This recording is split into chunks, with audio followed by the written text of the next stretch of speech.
La Plataforma de la Ribera per la Llei de Dependència ha celebrat un acte per commemorar el 8è aniversari d'aquesta llei en el marc del Dia de les Persones amb Discapacitat, que s'ha centrat en la presentació de l'obra Crònica del Benestar en temps de malestar.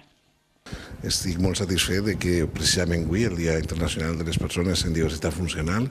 s'aprofita per a reflexionar al voltant d'uns temes que en la societat espanyola i en la societat mundial tenim, no és majoritari, però és molt greu.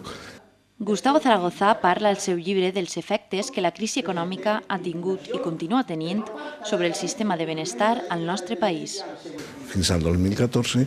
el que ens ha estat passant en les estructures de benestar, el que ens ha passat en sanitat, en educació, en pensions, en serveis socials, teníem un sistema de protecció molt paregut al que tenen els països més desenvolupats d'Europa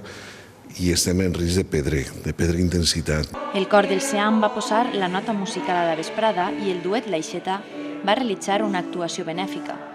La plataforma va recordar a l'acte la necessitat de lluitar per aconseguir les ajudes de dependència i va concloure amb un homenatge a la família que ha aconseguit una sentència favorable per cobrar l'ajuda i els interessos.